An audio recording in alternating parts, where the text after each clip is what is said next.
From MTN News, you're watching Montana This Morning. Something high on Governor Greg Gianforte's to-do list, rushing towards becoming a state law. Just ahead, learn how businesses in Montana may soon have protection from COVID-related lawsuits. The city of Bozeman wants your input on parking downtown and nearby core neighborhoods. I'm Gabby Crevitt, and coming up, I'll let you know how to participate. A lot to get to here on your Tuesday. It is 6:30. You're watching Montana This Morning. Holly Brantley, Chet Lehman, and Matt Elwell for you here with news and weather. And we were just talking about how Mother Nature's being a typical woman right now, kind of messing with us. You know, Matt, what do you think? I think it's wise for me not to say a thing. Well done. Well done, young man. It is well cold done. this morning. Testing you. That's why I'm married for nearly 20 years, right? Mainly dealing with temperatures into the teens, 4 below in West Yellowstone. Skies are clear across most of the area, but we do have some patchy fog showing up as well. Daytime highs back into the low 30s for today. Wind speeds between 5 and 10 miles an hour for the first half of the day. There's some of that fog as you're looking into Uptown Butte this morning. You may be dealing with that from time to time. Our temperatures should be into the 30s, stronger winds for the afternoon. We're going to break it all down for you coming up in just a few minutes.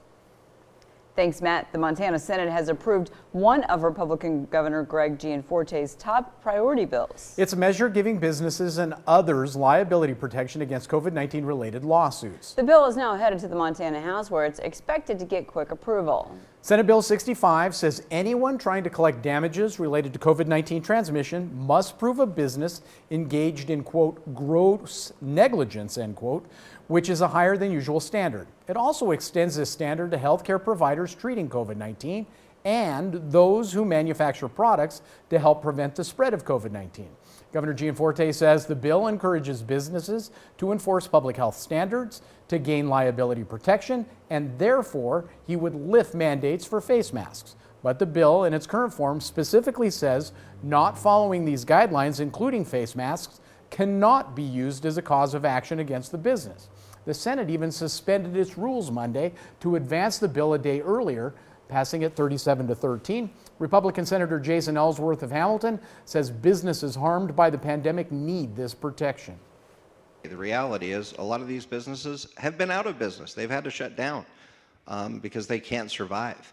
So once they open, you know, the lawsuits could come flying.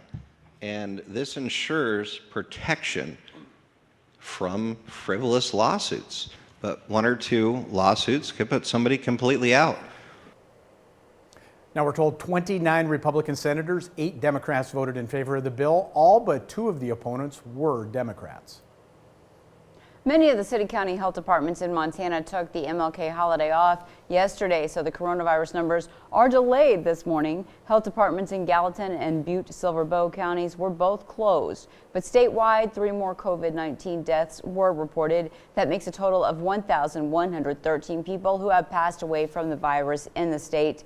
We are approaching 90,000 active cases in Montana, with about 90,000 cases, that is, in Montana, with about 84,000 people who have recovered.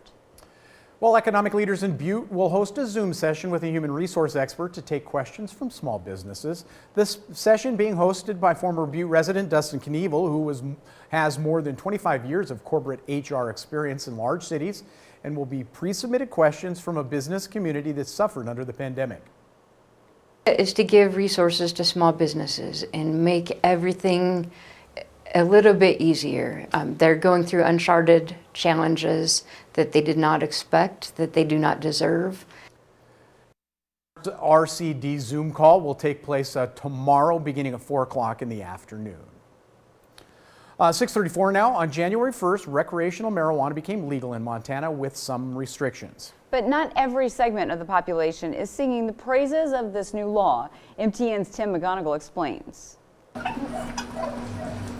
In people, it seems like it's a relaxing, recreational drug.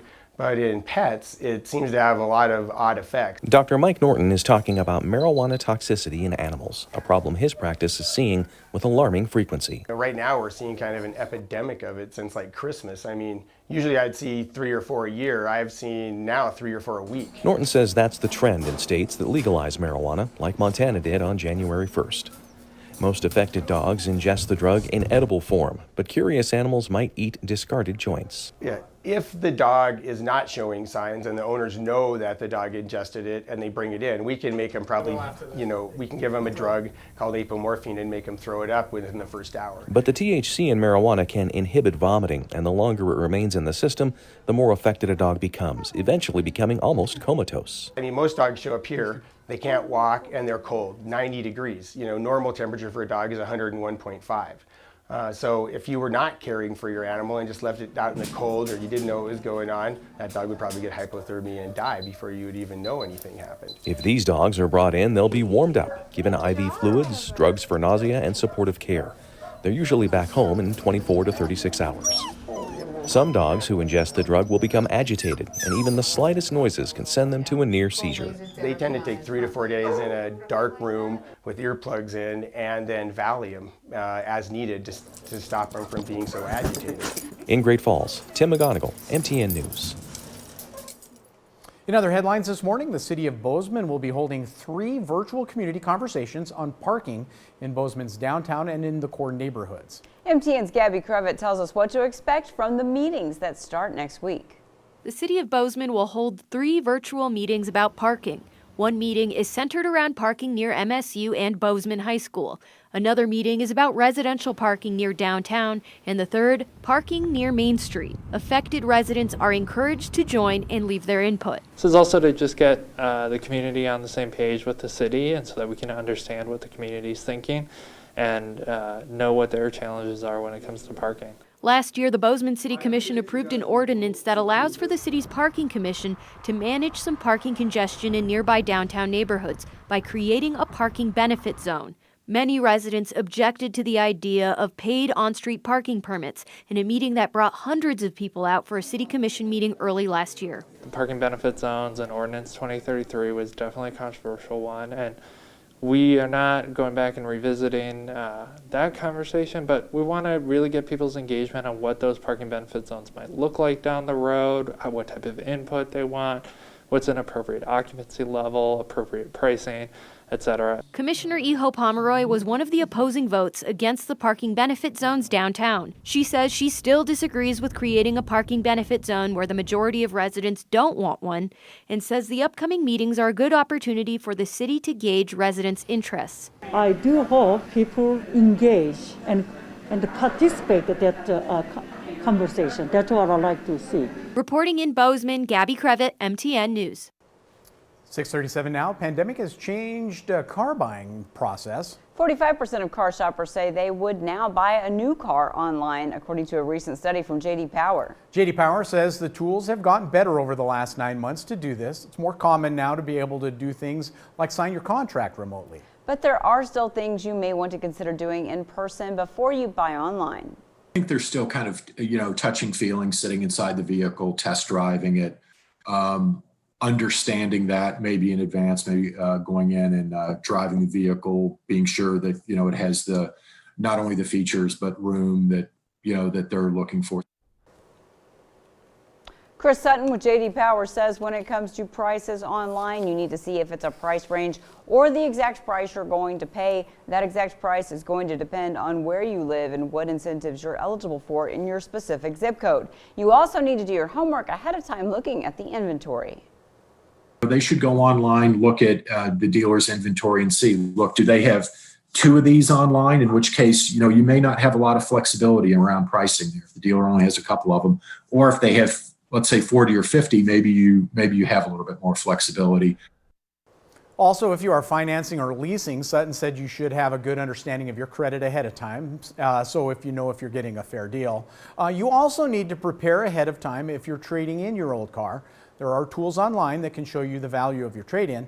You can't have the same conversation about it if you are buying it online. Interesting. Yet another evolution of things we are choosing at our fingertips. That's for sure. Crazy.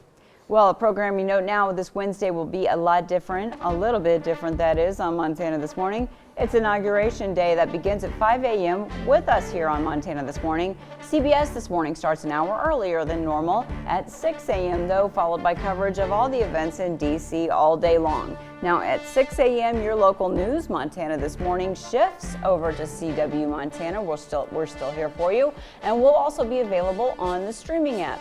You can also learn more about how to get our streaming app for your favorite device, as always, at kbck.com/streaming or kxlf.com/streaming. 6:40 now, time for a quick break. When we come back, still ahead, a record number of people hitting the slopes, but how are ski resorts dealing with the boom in business paired with restrictions brought on by the pandemic? We'll show you a new system in place coming up. But first, here's a look at what's coming up at 7 on CBS This Morning. Good morning to you. Ahead on CBS This Morning, tens of thousands of law enforcement officers and National Guard troops are on alert for tomorrow's inauguration. We'll discuss the latest threats to the Capitol and how safe and successful event. Yes, please, we all want that. Also, what President Trump might do on his last full day in office, and a reporter's notebook on what it's been like to cover a presidency that's been unlike any other. That's Major Garrett. Can't wait to hear what he has to say. Plus, how well do you know the Constitution? Do you remember fourth grade, people? Tony put some Americans to the test to find out how much they really know about our government. Uh-oh, I'm scared. See you at 7 o'clock on the dot.